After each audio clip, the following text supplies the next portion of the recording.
Well, hello everyone. This is Ranger Rob, and welcome to the Ranger Rob Country Living Podcast. My guest with me today is Dale Wiley. How are you? I'm doing good, Ranger Rom. How are you tonight? Not too bad. I'm not following script and all this stuff, but I need to go back and say, okay, guys, you can catch the Ranger Rob Country Living Podcast on a new platform now. We're syndicated on Central Oregon Radio, which you can catch us on. I believe it's around three o'clock.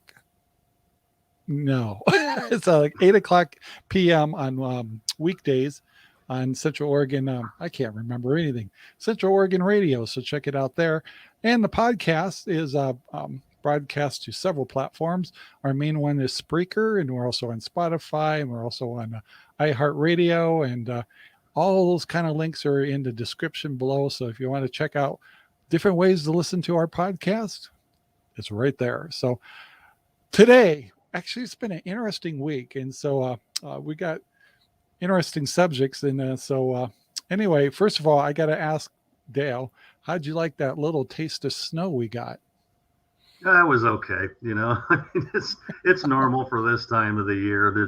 It's cold out there when it does it. That wind comes up, and get out and do the outside chores and everything. And we've been pretty good this year. I mean, last year at this time we'd already had 16 inches of snow. So, Really? it's Did we? yeah, it's back in November, a couple of times in November. We had a good 14, 16 inches of snow last year. Yeah, I My, how guess you you're right. forget? I'm trying to remember. It's like, um, actually, what I can do is I just go back to my videos and I can actually figure out when the first snow came. But you think I I ever take time to do that? I take a picture of it with my cell phone, and then that way I can go back for date and time and everything, because I'll never remember it. I never write it down. Yeah, yeah. You have to forgive me. During the beginning of the show, guys, I'm actually shooting a show off to a couple of platforms, and so I'm trying to be good at multitasking, but sometimes I think it's getting harder with age. Um, You get yeah, I'm on this. confused. Um, yeah, I do actually, and sometimes I get confused because things don't pop up like they're supposed to. I don't know. I think, all right, I got it. I'm done. Got to keep So, that flow uh, going. yeah, the other thing was kind of bummer, and I know this comes every time, but getting water to the animals is a pain in the butt Yeah. because everything's frozen. I don't have hydrants out in my property, and so I use garden hoses, and I actually got garden hoses to work today, thank goodness. But we were literally taking 5 gallon buckets out one night to the pigs, from the bathtub. Oh yeah. If you haven't if and you haven't got that water line down 36 inches here with frost-free hydrants on it and everything, you're that's exactly what you're going to be doing and everything. And I had one here today, and I tumbled some rocks, and I needed some water, and I got a frost-free hydrant on there. The line's down, but the hose was froze and everything. So, I yeah, got yeah, that. Just what a pain. yeah. So now the pigs actually they drink a lot of water, so they got a good Oh, sized tub out there, and I got a heater out there, and you and I were talking earlier that we're blowing circuits on our houses, and I am because my living room outside plug goes outside, and that's the plug we're using that heats the water for the pigs, and I think that's just enough to pop a 15 amp circuit breaker, and it popped last night.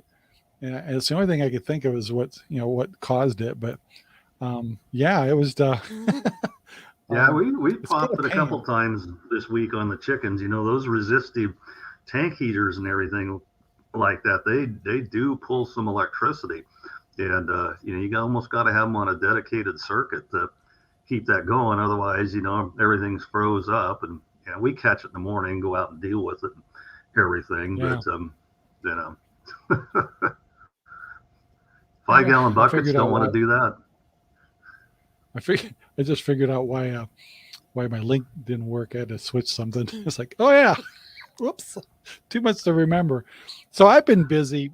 I said earlier we have the new Central Oregon radio, and so I get kind of like when I get a project started, I really get into it, and it's like I don't know how many late nights I've done just to put music on that station. It's music we buy. This is a big library we have. I've had radio stations for a long time, so that was almost 2,000 songs that we had to upload, Oh and wow. then we got the promos, which are little promos saying what's on that people do for those shows and stuff, and so I had to contact like some of my other stations that are doing shows for us and ask them to make new promos, so they make a promo going, hey, we're on such it used to be all for Good Talk Radio, but now they're doing it for Central Oregon. So they're all excited, but I got promos coming in, and I got, when they come in, I got to upload them to the cloud. And our radio station, by the way, is on the cloud. So if we had weather problems or anything like that, a lot of people that do internet radios will actually run their station from a computer and then send it up to a stream. And Okay.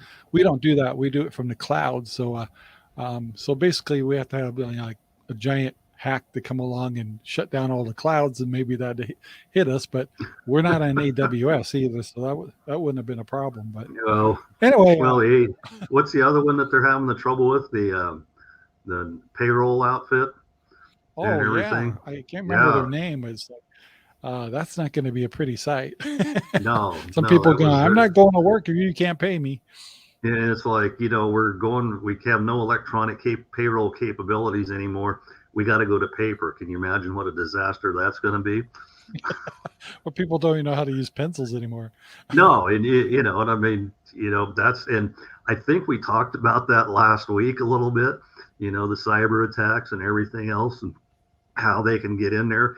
And if you can imagine, I mean, we used a payroll service years ago, and everything with our company. It was fairly easy to use and everything. And being a smaller company, if it went down, we could have wrote some paper checks pretty quick, like, and everything. Yeah. But if you got a few thousand employees out there, I don't know what you're going to do.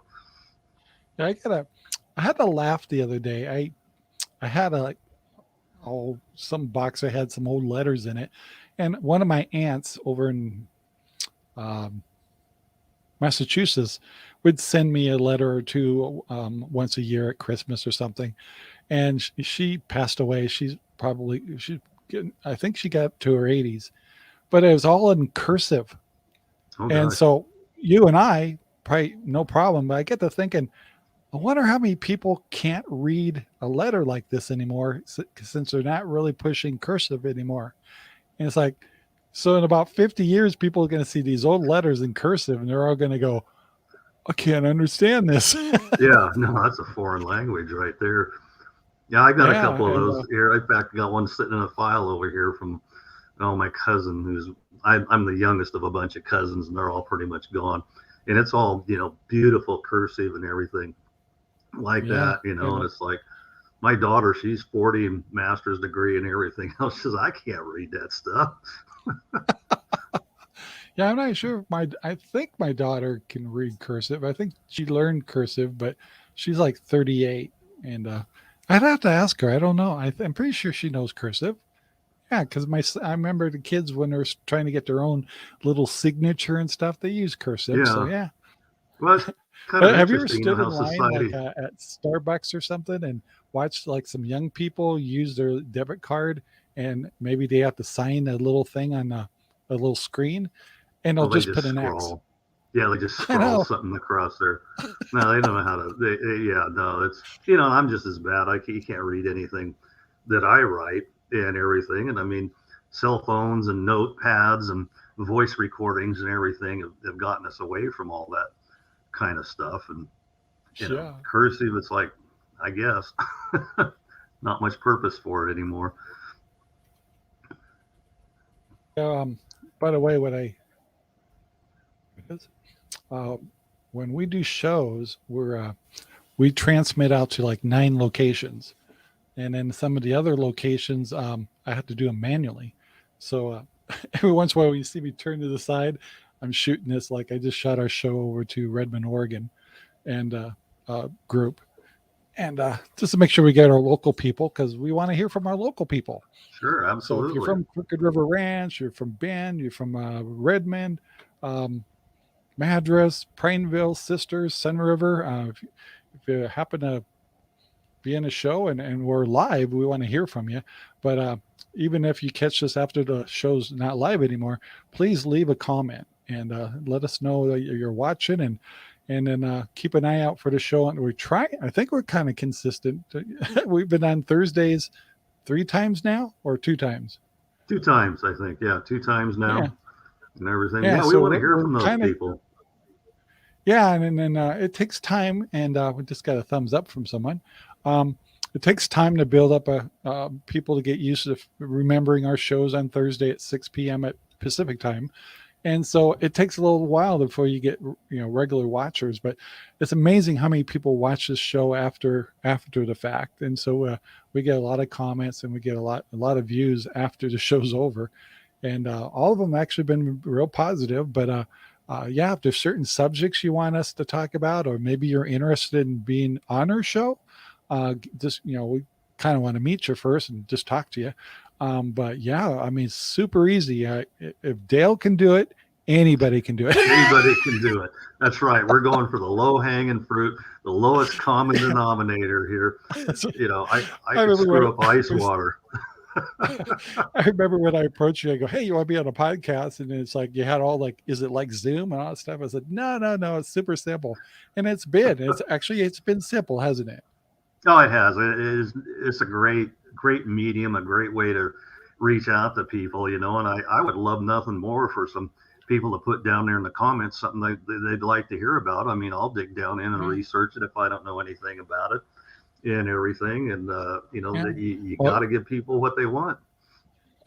well, be careful what you ask for because after a show gets going, after a while, like we have she said, he said, pretty Yeah, soon the whole show's answering questions and comments, and so sometimes it's hard to stay on track. But right now we're very fortunate because we can kind of stay in our own script. But as soon as you start getting more people participating, which we love, it's a lot of fun, sure. and people and there's lots of jokes and lots of ways where they send you another direction.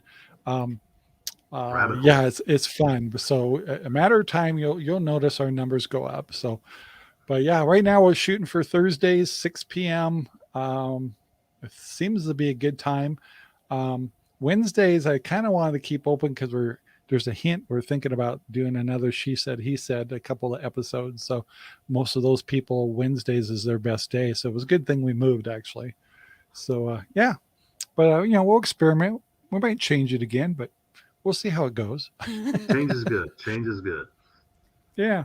So weather-wise, we were talking about our local. We got our first little snow here yesterday, the day before, yesterday, and so it was just a dusting. It really wasn't much, and I had to go to the Crooked River Ranch food bank and donate a Christmas tree, and I also interviewed them, and that was really cool. And they were Yeah, I saw that super video. super cooperative. They were very happy, thrilled to be interviewed, and they were just sometimes you like if I went to Lemons, Oliver Lemons, and I tried to say, "Hey, you want to be interviewed?" They'd make it like I was pulling teeth. It's like, Yeah, "Oh, that's such a pain." Oh. These guys was like, "Yeah." They stopped everything, gave me about 3 minutes, and I got a great interview out of them. I just love that, and and it educates the people on the ranch a little more about the food bank, and that was really cool. But getting yeah, back to weather, yeah.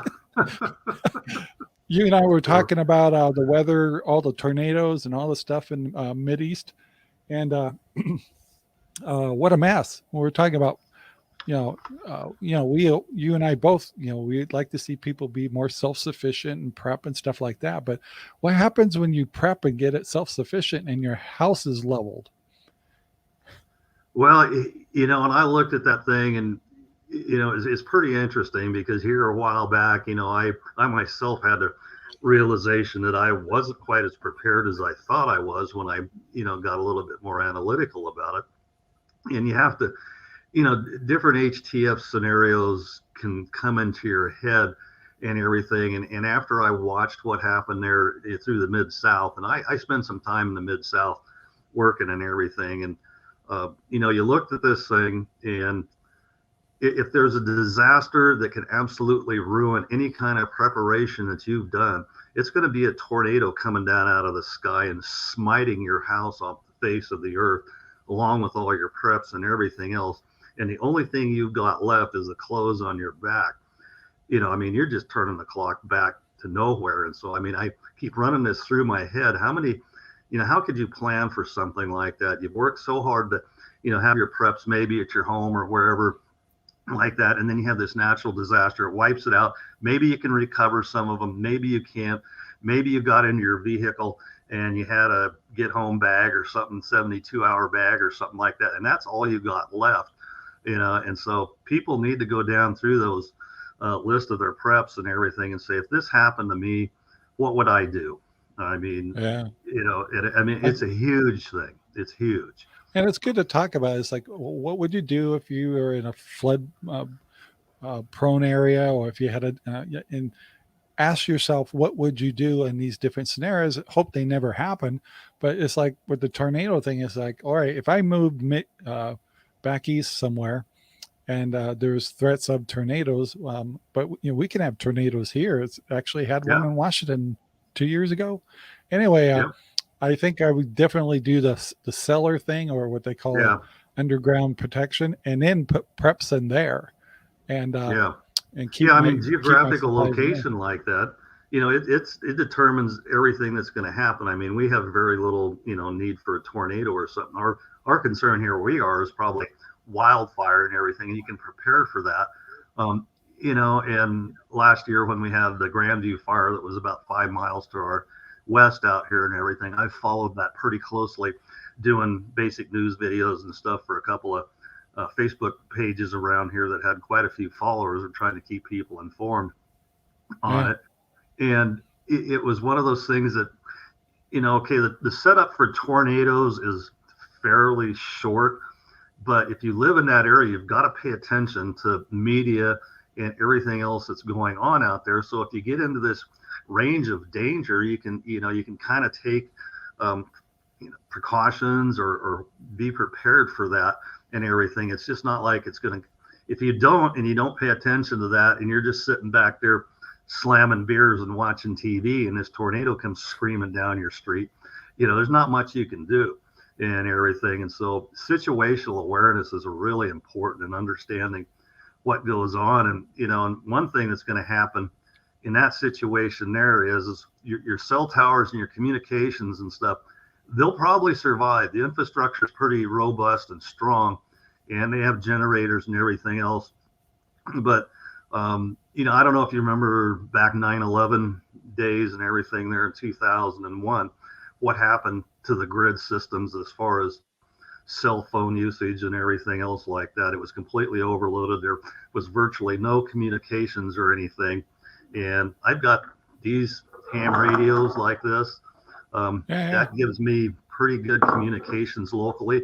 This one here, and this is a little $40, Chinese knockoff radio. I've got some nicer ones and everything, but I can get on the repeaters and everything around here, and I got communications for 150 miles around. You mean my Donnie Marie walkie-talkies is not good enough? No, that'll handle your 5 acres maybe. But this one here, I tried it today and everything, and out to the east of us there is Grizzly Mountain. It's about 15 miles. There's a pretty robust antenna array up there. I've been up to the top there and everything. And in my little one water here, we'll open that repeater and I can talk to people. And I've been able to open the Pine Mountain repeater about 60 miles to our southeast out here. And that extends me out about another 100 miles. So, and then, and there's another guy that I went to high school with across the road over here a little ways. He's pretty hardcore into it. And he can talk to Australia just like you and I are talking, right now and everything. So, having some form of alternate communication and everything is pretty important in that situation. And but I completely agree with, having some type of a shelter at your house, having preps set up in that shelter and everything, so that you can not only ride out whatever the storm is, but you've got a couple 3 weeks, maybe more, in there to get going. Because you look at those pictures, there's not a lot left of anything that's It's around. terrible. Oh, I think you're in a bad way. I think another thing kind of reminds me of weather when we're talking about this is I've noticed since I've been on homesteading how I watch the weather, especially now, so I can predict. Okay, do I need the? Are we going to have a freeze? Are we going to have snow? Are we going to have these things, which causes me to buy extra food for the animals, or making sure that we have extra things at the house here that cause us to go to the store, like milk or and things like that, and buy just a little extra, because I'm constantly now watching the weather because of the animals, and of course living in the country a little bit, our roads are a factor. We can, if it ices up and stuff, and Sherry's got to go to Madras, well, she can work virtual.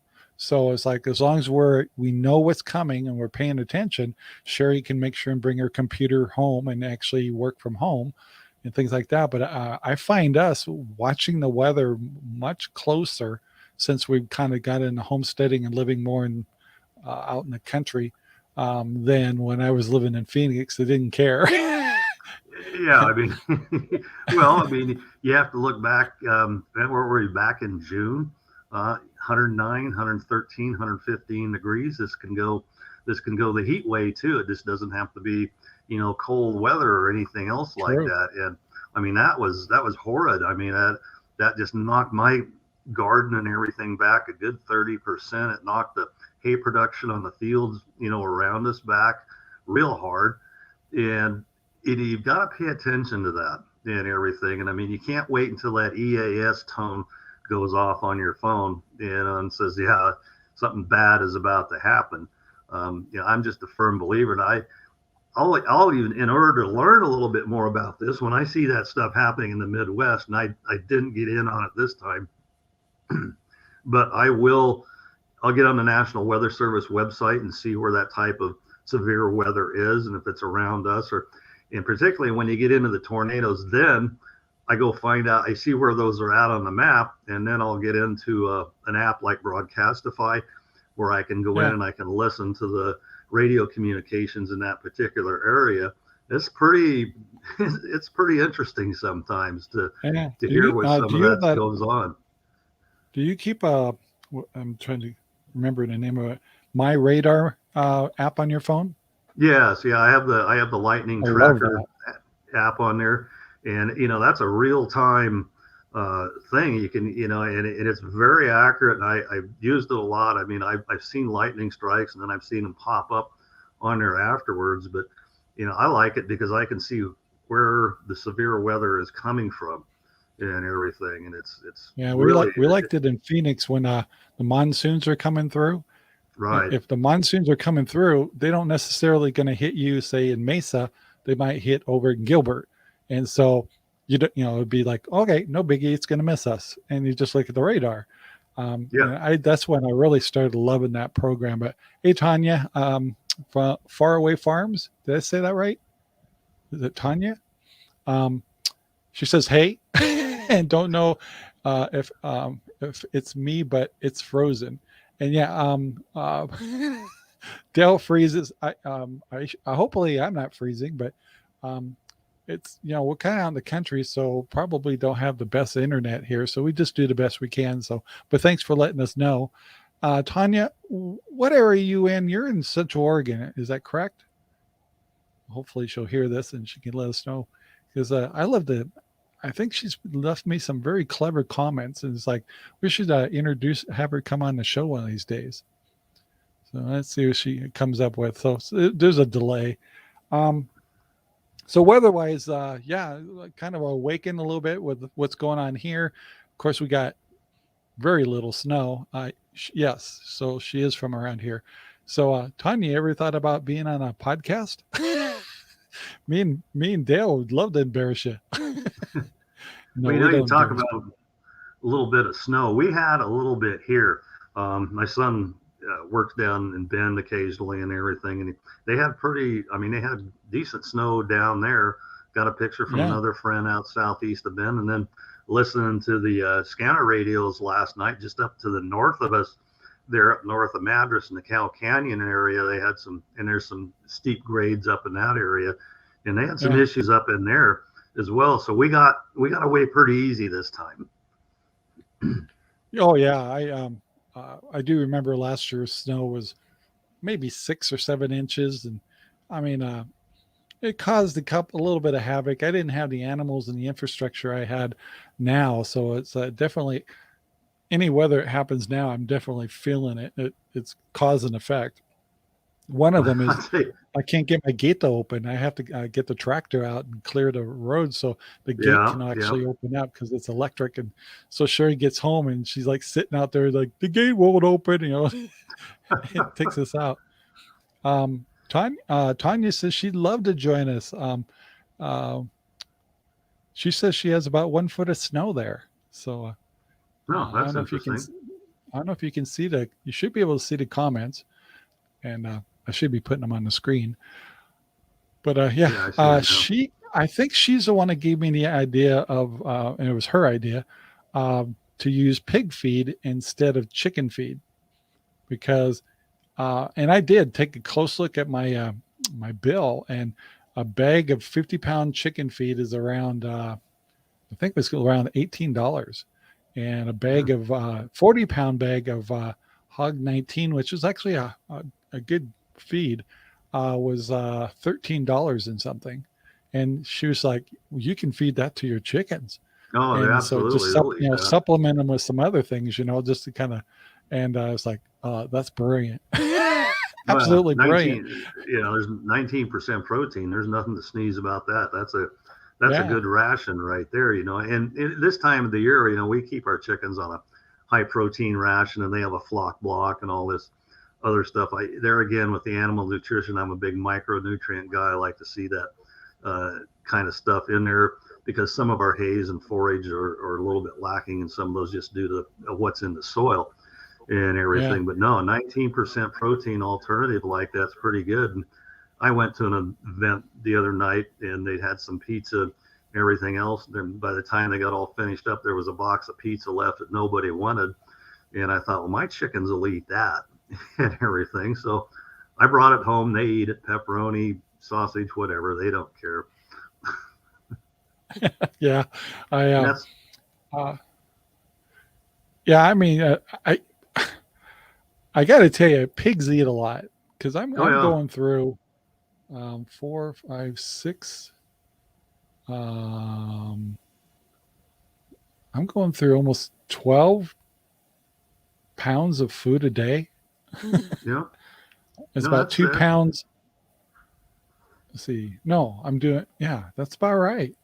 So Yeah, yeah, I'm doing about 1 pound in the morning and 1 pound at night per pig, and it's supposed to taper off when they get a little older, but they're all in their growing mode. So I want to kind of, and it's winter time. I want them to be, yeah. They well got to have fed the and calorie. be able to Yeah, keep warm. Yeah. yeah. Calorie. I mean, And this is not the time of year to scrimp on animal food at all. They gotta that's for they sure. gotta generate a lot of calories to stay warm. And a pig, they're a simple stomach, kind of like a human and everything. They're not a ruminant or anything, and so they process food a little bit more efficiently than some of your ruminants do. Um, and that's the same. That's kind of like why basically anybody that's at any level of homesteading or prepping or anything like that needs to have some chickens, just for the fact that chickens turn kitchen scraps into protein, and it's virtually a 100% utilization of any of the foods you prepare and anything that nothing should get thrown out. The chickens will eat everything.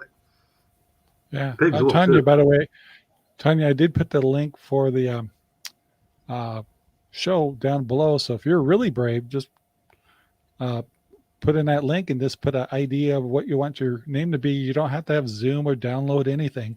And if your if your laptop's working, you got a webcam, just pop on. We'll see if we can get you on.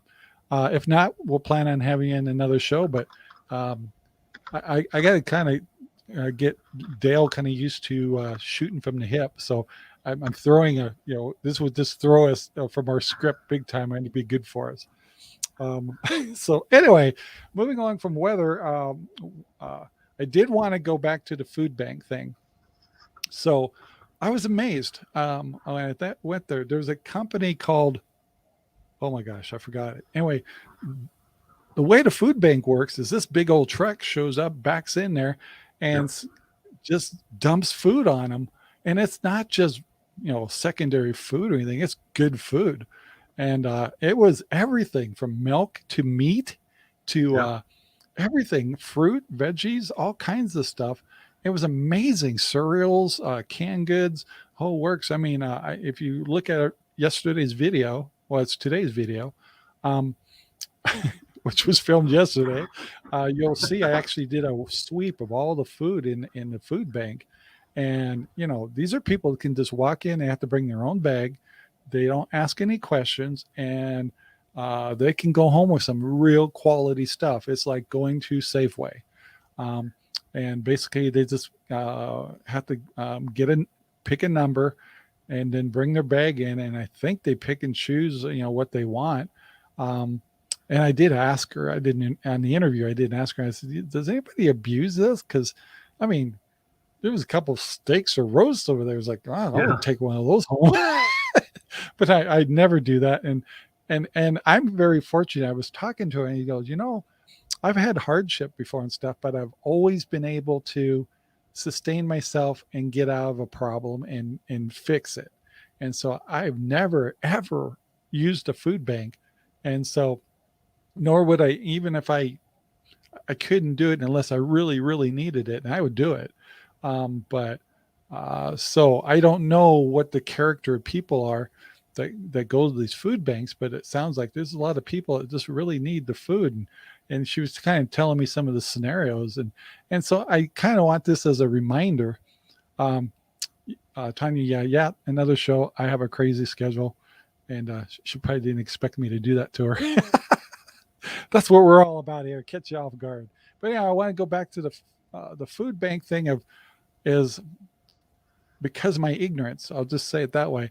I don't realize the hardships that some people are going through, and what a wonderful thing that's there. Because Crooked River Ranch Food Bank is not the only one; they supply several of Yeah. them, and it's good to know that if people are really have a death in a family or a widowed older lady or something like that that's on fixed income and stuff like Yeah. that, that that they can get food and get good food.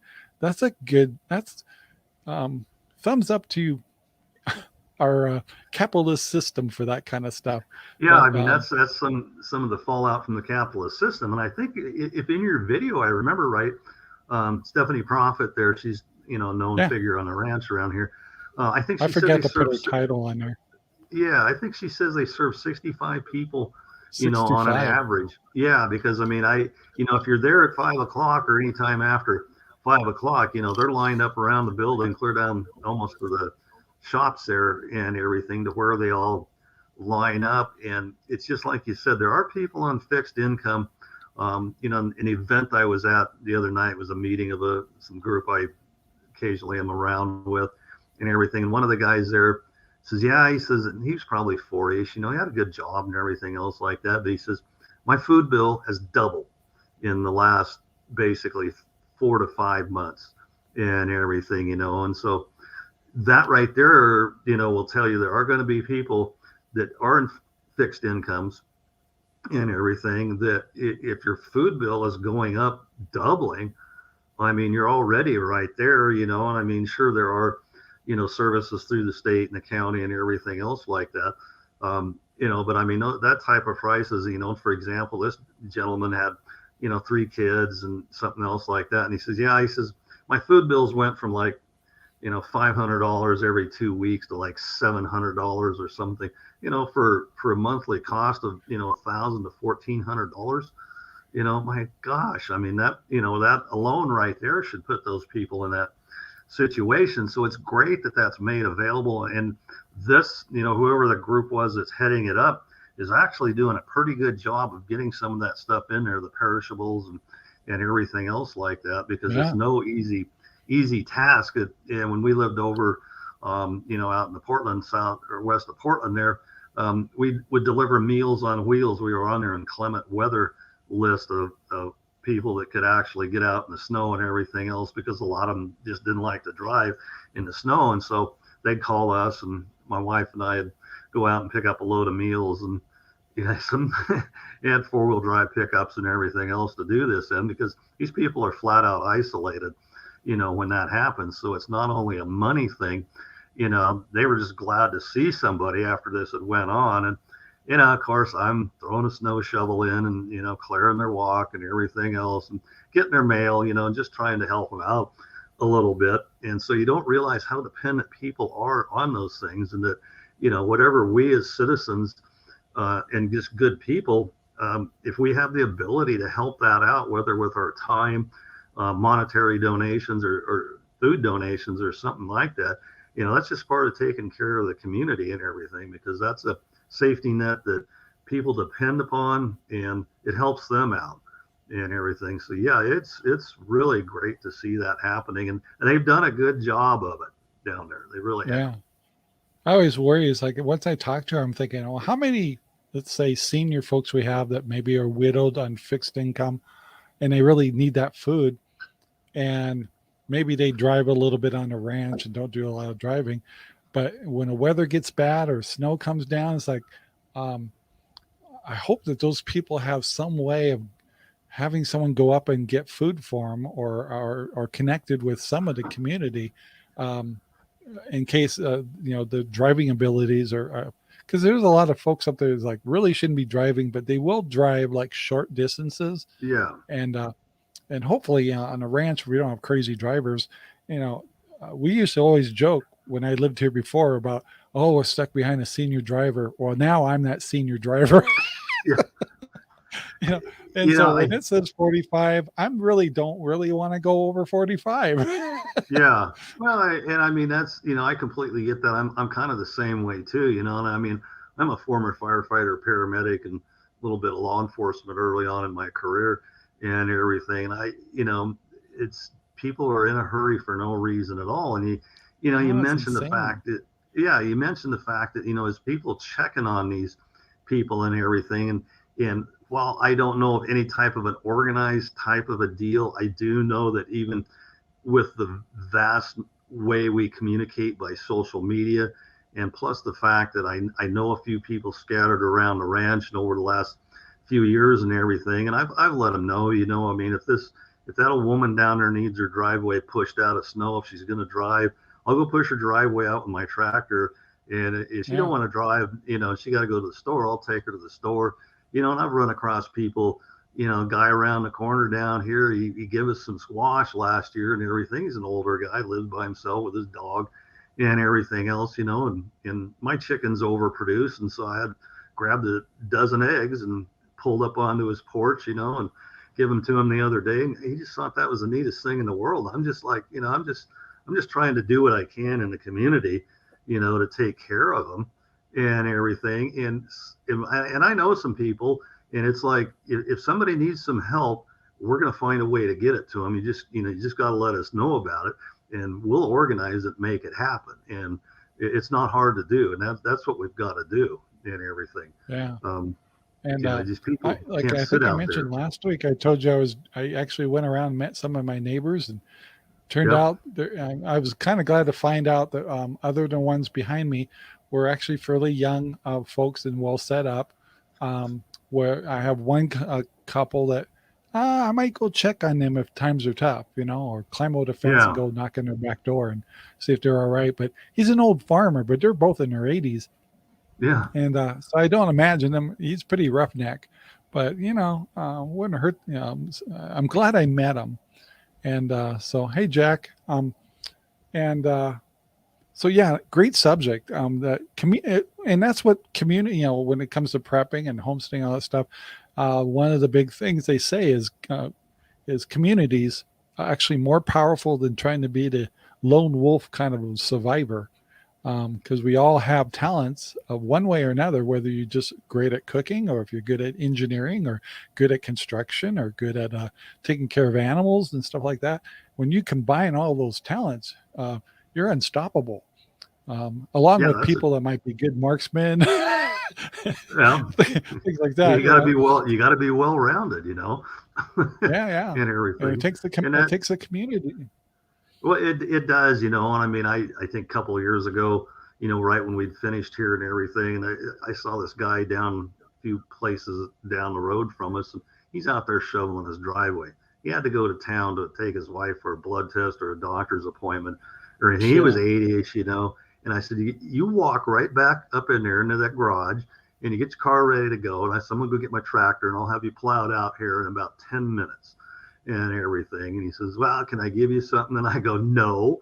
I says, I Yeah. don't need that. And it got to converse and he goes, well, where'd you come from? And I told him over, the Forest Grove area out west. Well, my wife's from over there, and starts name dropping, and we all knew some of the same people and everything else. And so, every time we've had some snow and everything, I just go down there and push his driveway out. I mean, I can do the average driveway in about 20 minutes, Yeah. I mean, type of thing.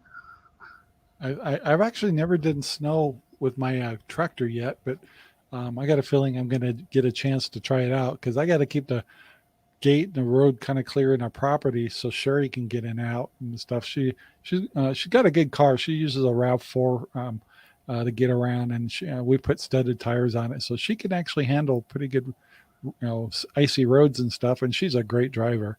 But when she gets to the driveway and there's like 6 inches or more snow, one is the gate won't open, and two, that's when actually the little cars have some trouble if it's soft snow, yeah, the And soft so, snow. yeah, Well, our place, we're 68 feet above the road out here, so we're kind of on a hill and everything. And my wife's not, she's pretty much retired here back in September and everything, does some work from home and everything. So we're not going out, but, I just get out, and a lot of the times what I'll end up doing here is because when they plow the roads, these people end up with these 3-foot berms in their driveways that they can't get out of and everything. So I kind of go up and down the roads. I get carried away sometimes, and I'll end up half a mile to a mile away and everything. come home Just with keep going. hypothermia. Well, no, I got a cab on my tractor, so I do this in Oh, I comfort don't. and, I mean, and I got a everything. little Kubota.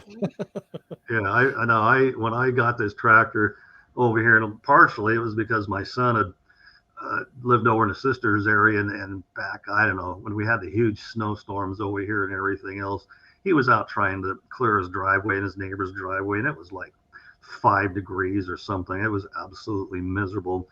So I said, no, I said, I'm getting the cab. I've got the cab. It's heated. It's air conditioned. I got stereo in Right. there and everything. So and it's really a I'll lot trade your easier on tractors. your body. Yeah, let's trade. Yeah. Well, you say So you're I going to have wanted to to get bring up. into that. Oh, That you well, want a I mean, blade. That's what you want for your I tractor, the actually have a blade. blade. Of Do course, I you? got to figure out how to install it, but I have accessories for the Kubota, which I've never used Oh because I yeah, bought the yeah, Kubota with the property. So yeah. anyway, Now but let I me know. I'll wanted to come talk down and about help you. actually, I may take you up on that. I'll Um, be glad to. I was telling you earlier that I was watching Canadian Prepper today, and he brought up an interesting scenario of how people are. So he compared um, kind of our leadership as farmers. I know it seems weird, right? But he used the animals as the example of what we're like. So he was talking about like chickens, domesticated chickens that are in factory farms. What would happen if they all got freedom and just were loose and free? And he was like, well, the predators would just have a heyday with them because in fact, a lot of those chickens would probably try to run back because that's the only way they know how to live Yeah, is in those buildings and the small places, the whole thing, which is kind of like comparing to a city. And then he was saying like some of the free range people, like what I do, my chickens are still protected, but they're free ranging. Well, that would be kind of like you and I, yeah, kind of free rangers. And then you have your wild chickens. And so the whole video he did was kind of comparing like, well, if things got tough, what would the farmer do? Well, he'd start locking down his domesticated chickens, starting to protect them to try to keep them from getting hurt, stuff. And so he was kind of using like the lockdowns, the same as what's going on with the CV stuff. And anyway, the comparison of looking at domesticated animals to free ranging to wild is what's your survivability? And so if something really severe happened to us, is like, are you a domesticated chicken or pig or whatever, where you're locked in a big building and you never get out, and that's the only way of life and then things change, um, and things get tougher. If the farmer still has control, then the farmer is going to lock up his chickens, really protect them, and not want them to get out and stuff because predators will just tear them up. And it's kind of like what society's doing to us. And then, and then the next question is like, okay, if things got tough and you did have to go from free ranging to wild, could you survive? And I mean, and he was talking about, is that kind of life built into you? I mean, if you've been taught one kind of life of living in the city and everything's right at your fingertips and all that stuff, and that changes, could you adapt? It's like, it's really a heavy thinking video. It's like, wow, Well, never thought about it like that before. I think it all comes down to the fact. I think I touched on this last week a little bit. When I mentioned how we used to do incident command planning in the fire department and everything, that we'd set up scenarios, and then we'd have the wild card hat that had a bunch of different more complicated scenarios in there. And I think as a prepper, or somebody that's just trying to be a little bit more self-sufficient and everything, that's a good exercise for somebody to go through. Just put down some of the most outrageous things you could possibly happen, and then after you've had your coffee in the morning, go in there and pull one of those things out of that hat or that jar and see what it says, and then determine how you're going to deal with that situation before it actually happens.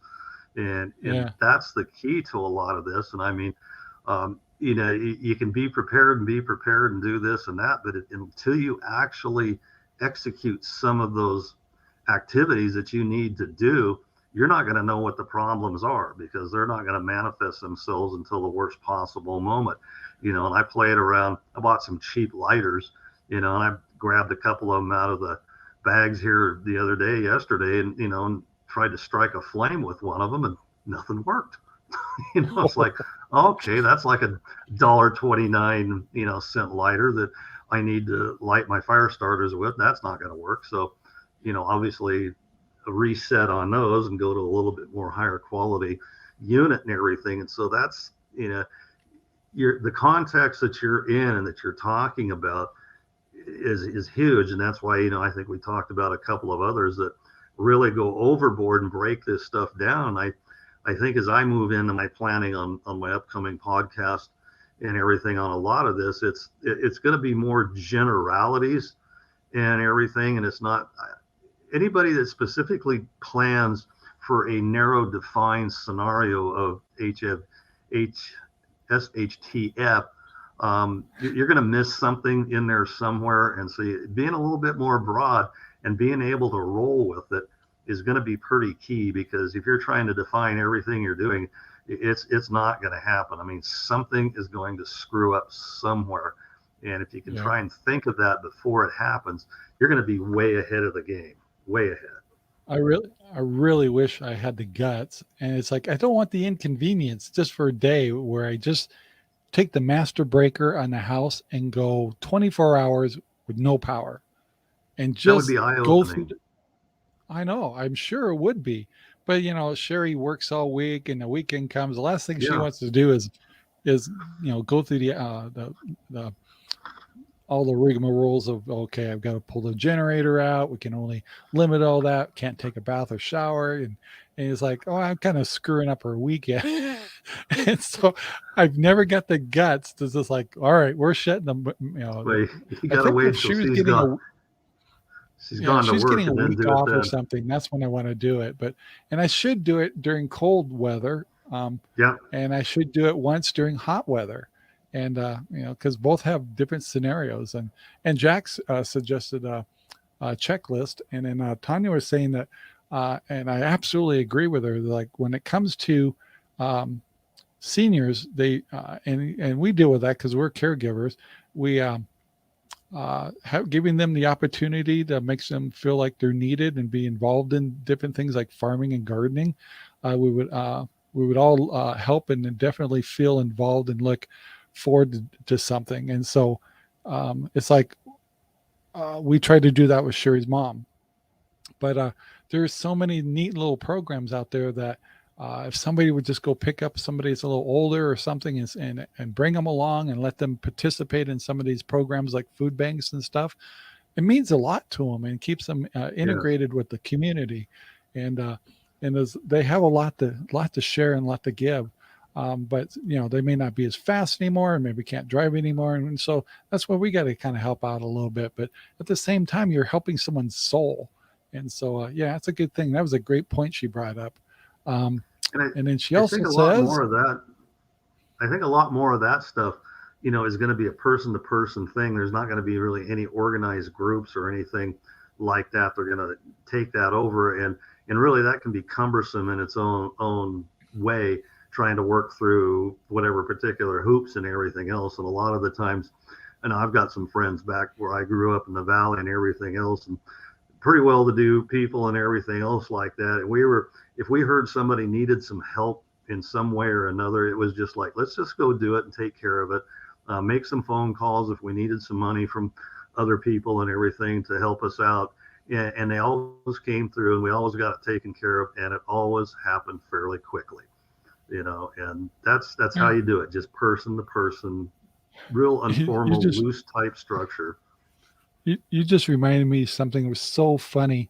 The little restaurant here that's been closed down at Terrebonne, what was that called? No, the sunspot. Sunspot. So when Yeah. I owned Cutting Edge Webs in Redmond back in 2000 to 3 in that area, and I'd drive home and I knew a lot of people on the ranch because my father-in-law was a president of the senior center and he was always volunteering us for stuff. So I knew a lot of older folks here and stuff. Well, it turns out it was like 5 or 6 older guys, and we're talking, and a lot of them aren't around anymore. They'd all go to that. I can't keep that name in my Sunspot. Sunspot. Is that right? Sunspot. And Yep, sunspot. they every afternoon or every couple of days during the week, they'd all come and meet each other to have pie and coffee. And Yep. of course, most of them are in the military and they'd talk about the Navy and all that stuff.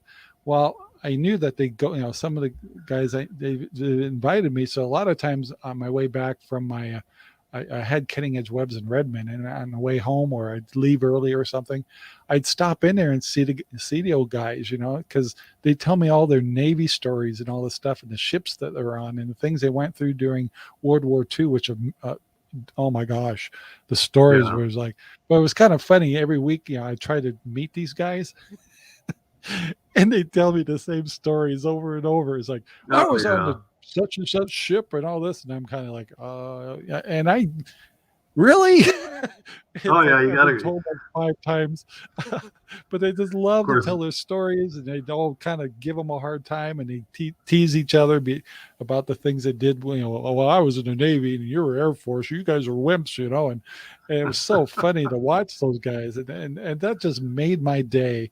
And they love to share their stories with me. And I learned a lot too. Oh my gosh, some of the Oh stuff yeah. about, the World War II. One of them was, I got to watch my time here.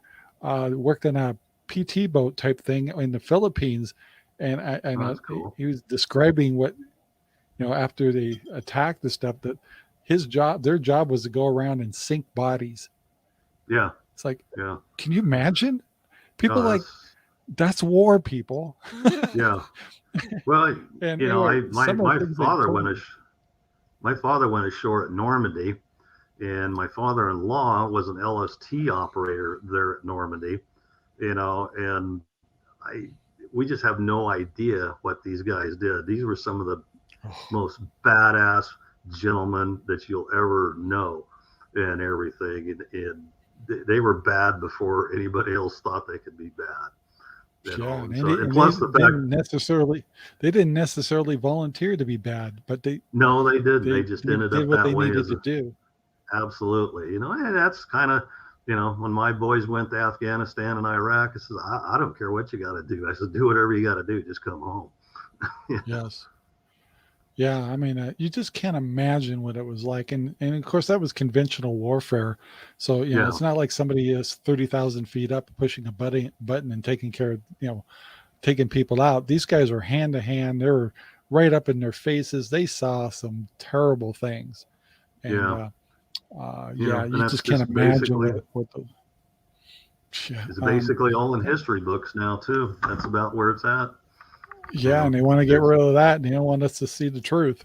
And it's like, people, you got to know the truth. You got to know what happened. And just like the Holocaust and all that stuff, we can't hide that stuff. We got to keep it out there for people to learn. And we need to make sure, I'm a preacher, I'm ranting a little bit, but we got to, history repeats the most itself amazing thing, I got to bring up one thing before the show's over, is Sherry and I decided to go back and watch documentaries on the Great Depression and stuff.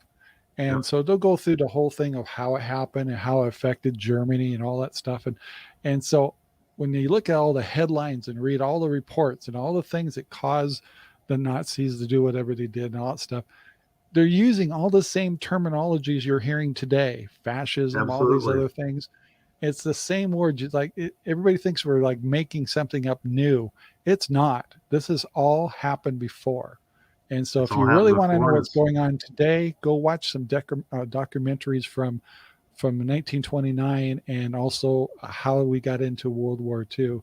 And when you hear the reports and you see the stories from the paper and all that stuff in that time, same terminology, same comments.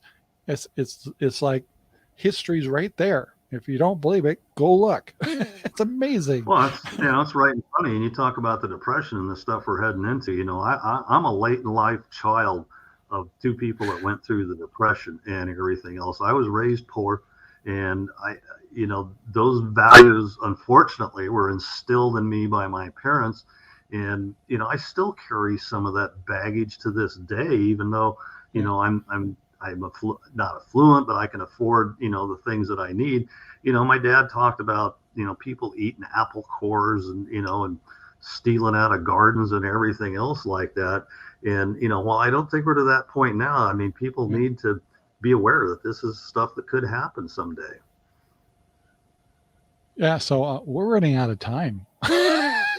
Where did that go? Because once we really get on a roll, boys, like, oh my gosh, this hour goes so fast. Maybe if we can work it out in a show or two, I'll try to contact Tanya ahead of time and try to see if we can coordinate her. But try to keep a Thursday at 6 p.m. open, and we'll have you come on board. And she's always had some really good advice and comments about homesteading. I'd love to get her in that. We can't just be you and I all the time. No, we can learn. We can learn from everybody. I mean, that's we're not here. Yeah, we're these old dogs can learn new tricks. Well, us old guys, we can't go out and chop a pile of wood, but I can tell you how to do it the easiest and fastest way in my experience. I can supervise. Hey, we got to scoot, guys. I got to get my screen to the right thing here. I want to thank everybody that's been watching and popping in and out. We had actually a lot of people popping in and out. If you catch this show after the fact, please leave a comment, say hello, and we got to scoot along here. So, guys, I want to thank you very much for watching. Dale, thank you so much. I always love having you on the show. And we're hoping to do this.